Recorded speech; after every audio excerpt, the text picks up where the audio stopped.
And welcome to another episode of NFL Chiggity. I'm Jason here with my friend Kyle. Hi. And this is another shoot around where we're kind of just going to talk about whatever comes to our minds. Not really scripted, kind of just going with it. The first thing I wanted to talk about was Fletcher Cox just got a new contract worth, I believe, $103 million. It was $103 million. It's a lot of money. But in my opinion, it's completely worth it because I think he's one of the best players in the league. You go, Kyle. What are your, At his position, he's definitely opinion? one of the best players. And just in terms of comparing to other people, absolutely. He's also getting the same amount per year, roughly, as Olivier Vernon.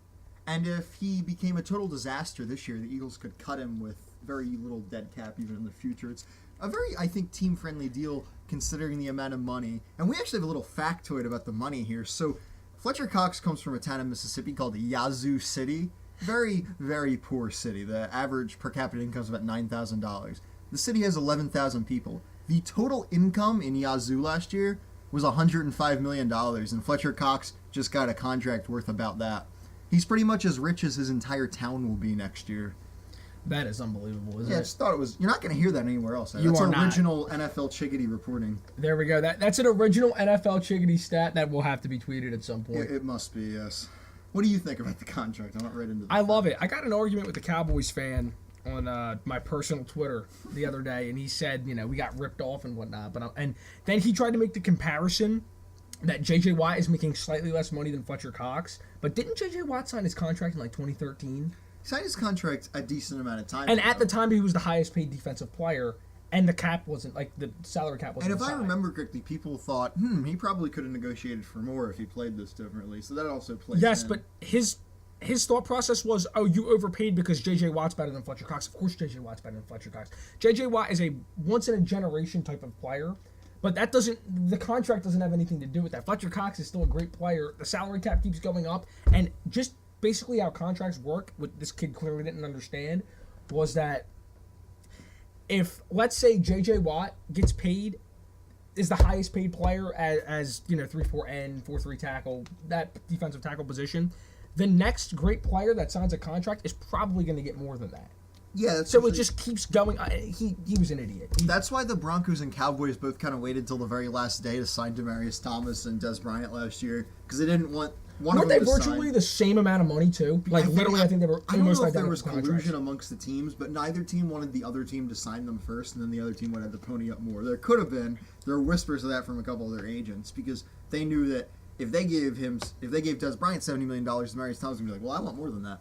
And I hate that that's how contracts are negotiated, just because It's just what it is. I understand that's what it is, but the Giants giving Olivier Vernon $85 million does not make some other defensive end or pass rusher worth more. No, it does. And my thing But that's how they treat I feel like we always talk about this like Olivier Vernon on this podcast. That guy, in my opinion, is a really good player, like a good to really good player. I don't really think he's that great. Like, I've watched him play.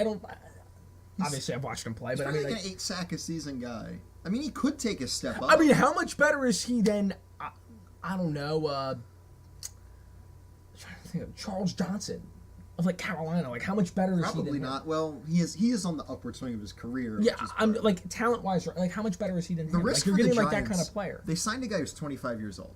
Yeah, so So that's rare for free in free agency. That did probably factor Usually into the guys are older. contract. So they're betting that he's going to keep improving, which is possible. Some players peak late 20s, but two things. Do you trust a guy, and maybe he might be a great guy, I'm not saying he's not, but do you trust a guy who's already gotten paid a crap load of money to improve that much? Usually guys improve a lot when they're younger on the rookie deal, also because they can improve more then, but partially because once you get paid, you have less of an incentive to. You're right, 100%. Now- I agree with you. We're literally on the same page here. 100%. If Vernon doesn't improve, they could cut him and save some of the money, but it's still a lot. Now that we're speaking of the Giants, Janoris Jenkins also, is he making 11, 12 million a year too? Yeah, they gave a couple panic contracts. Like- That's what it was. The Rams let him walk because they thought Trumaine Johnson was better. I mean, the only thing I'll say, the Giants' defense will improve because of those guys. They're Yeah, good players. of course, absolutely. The question is, with the money they spent, could the Giants have improved their defense even more? And the answer is yes. That's the problem with overpaying. I agree with you 100%. So, but Fletcher Cox contract, definitely not an overpay. I don't think so. And I'd like to see a guy like that succeed. I don't know exactly his family situation when he was younger, but Mississippi, one of the poorest states, Probably or poor, the poorest yeah. state in the country. He came from a very poor town. That's why I don't mind athletes getting paid. Well, part of the reason. I think they're worth it, too. But also, a lot of them come from bad backgrounds. That's the only way they're going to get super rich. Now, last week we talked about Von Miller on our Yes. shoot-around. Now, after this contract, what's Von Miller saying? Well, Khalil Mack is up in like a year or two. I actually don't think this contract could make Von Miller demand more, because I don't think Von Miller's that much better than Fletcher Cox. Like, if we're talking about setting the market. Von Miller, unbelievable player, but so is Fletcher Cox. They do different things. I mean, Fletcher Cox can get to the quarterback, but I mean, he's like a great run stuffer. That's like his main. Yeah, Fletcher Cox gets to the quarterback. He gets sacks, but that's mainly his thing. Von Miller is like. But are we saying the best pass rusher in football right now? But Fletcher Cox is. I mean, who's better than him at what he does? Maybe Watt, maybe. Yeah, although they don't. J.J. Watt does a little bit of exactly. everything, though, which makes J.J. Watt much better. Yeah, well, maybe J.J. not Watt- much better, but, I mean, J.J. Watt's the best defensive player in football. J.J. Watt's like combining Von Miller and Fletcher Cox. Exactly, Maybe. yes. So the point is, specifically what Fletcher Cox does, no one's better. I don't think anybody. So maybe Von Miller's thing's a little bit more important, but they're similar in terms of what they do for their position. Von Miller can demand a ton of money, but I don't know if I legitimately don't think a contract's going to get done if he's demanding that money, because Denver... I thought that was a fair deal for him, honestly. I talked about it last. I understand. Oh, listen, he can get more money. Blah blah blah blah. You should let him go How somewhere many else. But games do you have to play to qualify for free agency the next year? I didn't even know that was a thing. Well, you can't hold out the whole year and have a year accrue on your contract. I really did not know that. Are you sure? Remember Vincent Jackson in San Diego? He came back for like the last 6 games or something because he wanted to leave and he wanted the year to count. Yeah, you can't Was just that sit in out like a year. 2011 or 2000? It was a long time. I think I kind of remember that. Yeah. But you can't sit out the whole year and become a free agent. You don't accrue a year on your contract. Wow. I don't think. But if I'm Von Miller, there's a case for you play the minimum number of games, you have less risk of injury, and if he hits free agency, where they have to... I mean, he did say that he wanted to be in Denver for the rest of his career. He wants to, but, I mean, if he can make a ton more money elsewhere, I think that changes quickly. That's a very political statement for an athlete. But how much more can he make? I think he could get... I think he would get easily more than Ndamukong Suh got as a free agent. Oh, well, he's a better... I think that's another player I think he's a little overrated. I agree. Suh? Like, who would you rather have, Fletcher Cox or Suh? And then this isn't my bias as an Eagles fan. Like, who would you rather have? I think I'd rather have Cox. Especially as with a player and as, like, Well, with that's- reputation yeah. and all... being a decent human let's be... being on the field. And Ndamukong Suh is an asshole. Yes, He's an he is. asshole. And He's the Fletcher Cox is not an asshole. He's like Draymond Green if Draymond Green was more violent. Yes. But wait, what were we talking? Von Miller, he could easily get more than Ndamukong Suh, so he would get a crap load of money. There is some desperate team that, I mean, maybe if Jacksonville, all their draft picks keep getting hurt, maybe they would give him a ton of money, which wouldn't even necessarily be terrible. Yo, if Von Miller was a free agent, let's say this year, and so was Malik Jackson, do you think they would have kept Malik Jackson just because of the money? Like if they were negotiating with both, let's say they were like trying to figure out who they could afford more. Like, do you think that because Malik Jackson did get a lot of money, but like, I'm usually of the opinion that you pay the really, really great player more. And I'm on the same page with you there. So I think I'd pay same page. Although I mean, I guess it depends. You're not going to give him $25 million a year, so it does depend on what other teams offer. The Broncos are in a good situation though because they are not paying a quarterback. Like they drafted Paxton Lynch, probably not going to play this year, but what is it, 5 years until he's eligible to sign a new contract. So that's the spot the Seahawks were in, which allowed them to be so good with their exactly roster for a while. Exactly. Speaking of the Seahawks, since we're just screwing around, basically just talking about whatever comes to our mind,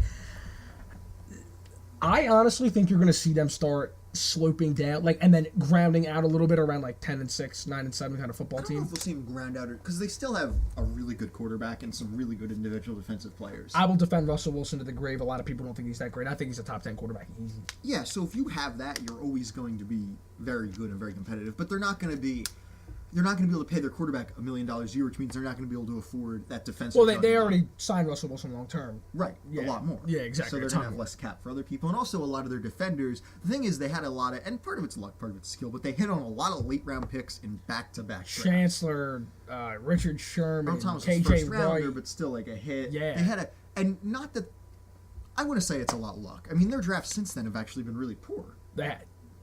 So I don't think they're a team that has some magic sauce with the draft. I think they had some really good drafts, and I think Pete Carroll's really good at coaching defensive backs. And so it seems like a thing. And I read an article like he's a defensive back whisperer or something. I don't know what do you think about Brandon Browner going back there? Do you think he'll relive similar success to what he did. No in, way like, he's as bad as he was last year. Didn't he set a because record? he was good in New England the year before that, and then good in every year was in the NFL after he was in the CFL. It really might have just been the Saints. The Saints defense was the worst ever. It wasn't just because of him. Rob Ryan is the most overrated defensive coordinator ever. Like Bro, he's literally trash. He has cool hair, and that's it. Yeah, and Brandon Browner, I think he was put in like the worst situation possible. Yes, I agree. Was an overpaid safety also. Now that said, you can't just go to sucks. Seattle and be decent. I defended Kerry Williams when he was on the Eagles because I thought the Eagles put their corners in a bad situation. But he went to Seattle and was a disaster. Sure, they cut him in the middle of the year. So it's not that simple. But I think Brandon Browner, he still should be a decent NFL, unless he just has no confidence. Now that we're on Seattle, we didn't get to our NFC West preview. Will be our next division preview. That's that gonna will be fun. That is going to be very fun because I think that's another division where like. Maybe not all four. I think all four teams are fascinating. Well, because Chip Kelly, I mean, that's always fun. I mean, even though, For us. Well, for us, maybe not, but you know, Fun to now talk now about. that he's not like the Eagles head coach, it is going to be fun to watch. He's just up tempo. Colin Kaepernick can he be? Is he even just Reborn. start him? We'll talk about that. Yes. Okay. Can Anyway, we talk about the not the salary cap, the franchise tag. sure. Do What you do think it should exist?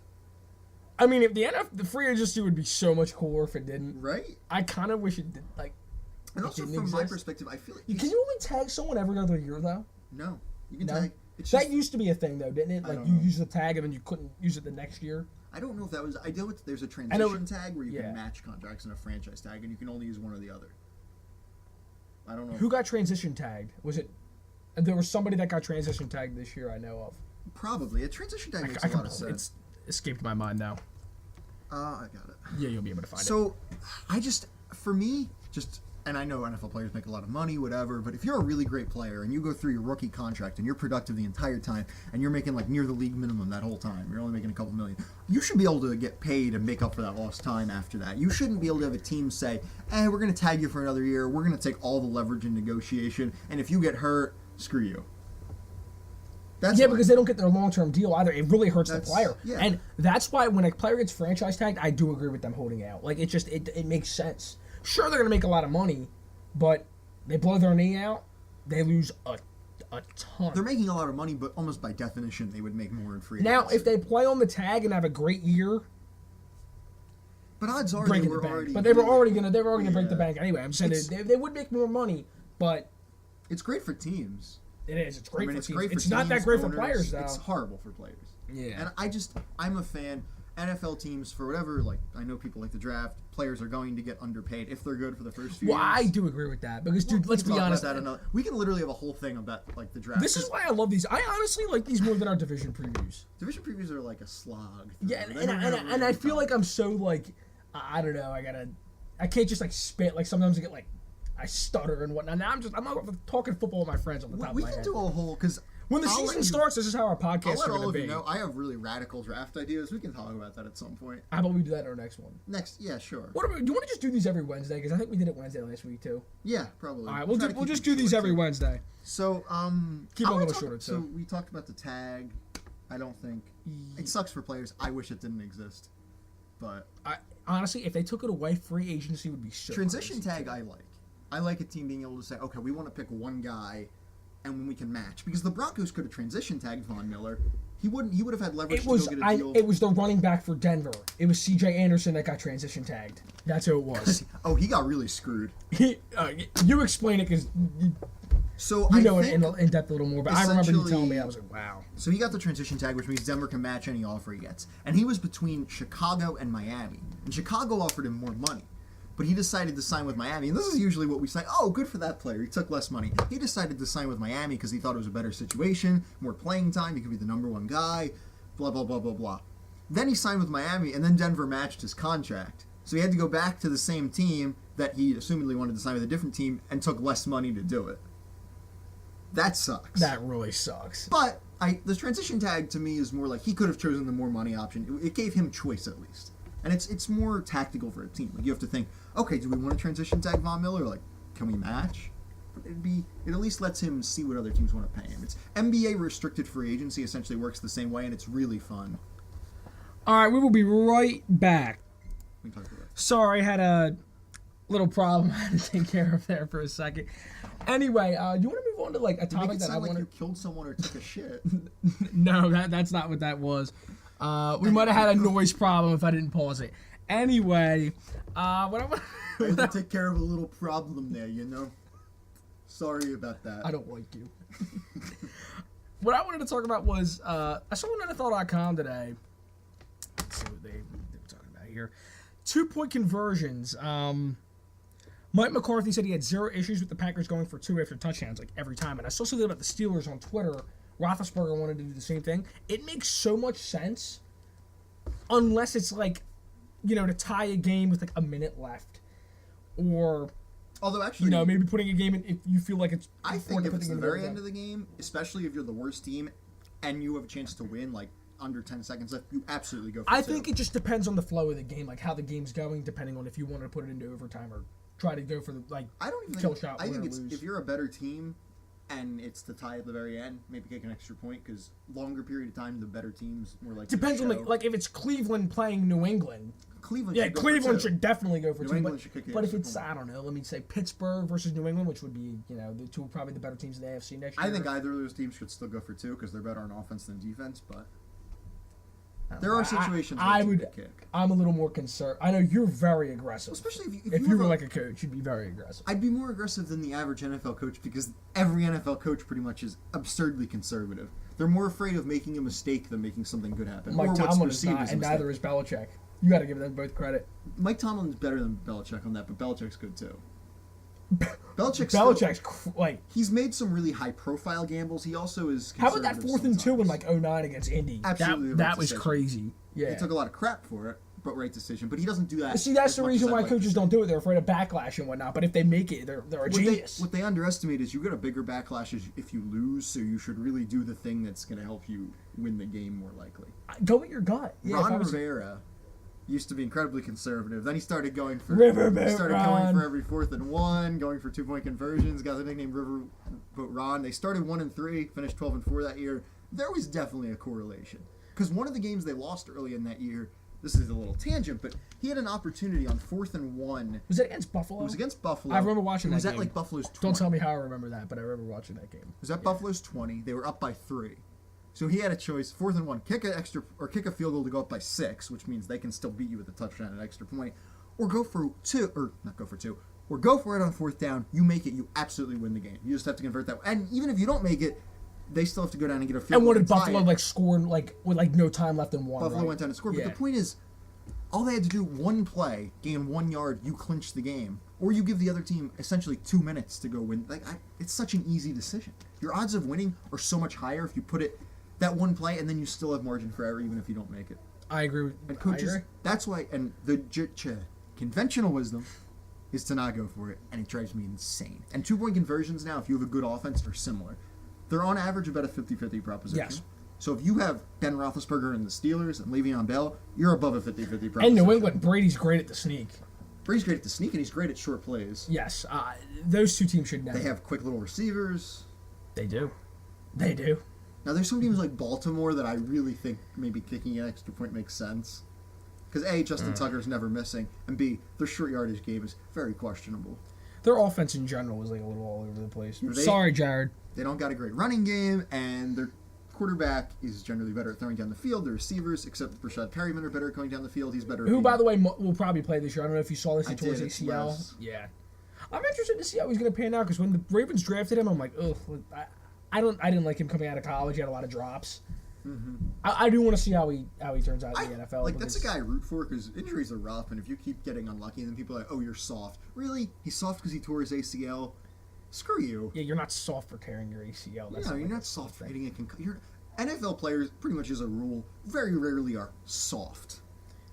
Yeah, you don't get to the NFL being soft. I mean, you played college football. I wouldn't say it's on the same level as the NFL, but let's be honest, You they gotta be work tough their to they get work through their college. asses off. And Yeah. even every guy in the NFL was like the star in high school, which means they took a ton of crap. Like, all throughout, they've been getting hit a ton, had injuries. NFL players are not soft. It's pretty much the same for any sport, to be honest. Maybe a quarterback or a punter. Okay, but, like, who's going to call a punter soft? Like, yeah, they're a punter. Who cares? Punters, for how weak, like, athletically, pretty much none of them, save for Brian Moorman, should be in the NFL. So Yeah, you're they're right. tough guys anyway. They're like honestly an average Joe going out there with one specific skill and getting their ass kicked by NFL players. So I don't even think they're soft. Dude, what about that? Oh, that punter for the. Who's the punter for the Bengals? What's Kevin his- Huber. Kevin Huber. Yes, he got leveled against Pittsburgh. You remember that? Mm-hmm. Oh my God, he like broke his jaw. And He wasn't soft. No, he got off. I think he walked Horrible off at the field. tackling someone, but not soft. Dude, he got blindsided bad. Did you remember that? That one he didn't get. Well, okay. No, that was that one. Okay, I'm thinking the one where he got kicked in the face. Or was that a different punter? That was against the Browns. Oh, that was Browns, Bengals, Oh and man, what's his name? two orange teams from the same state. How am I can't. supposed to do that? I'm not great at remembering punters from the 2014 Cleveland Browns. I'm sorry, guys. Who might be still the punter there, but One of my favorite games of all time was 6-3 Buffalo versus was that Cleveland. this? I don't remember. Dave Zastudil versus Brian Moorman. It was an amazing punting duel. Every punt was inside the 20. Are we good? Because we're discussing Browns and Bills From, like, punters now. Ever ago, you know. Although that was an amazing game. I think Cleveland won, and Derek Anderson might have had negative passing yards. If you ever have absolutely nothing to do and you want to read about a great punting duel, Google that. Oh, that was on. It's the article. You can still find it on ESPN. I think, yeah, or there Yeah. was like a big. There was honestly a Sports Illustrated article about that. I don't know if you can read it, but they had a whole article about And that the game. title was so funny. What was it like the worst game ever or something? I don't remember. We'll figure it out. We'll put that in like the Yeah, description. if I find it. All right, well, I had fun. I hope you guys enjoyed these podcasts, these shoot-arounds as I call them. Jason here and Kyle signing out. Thank you for listening.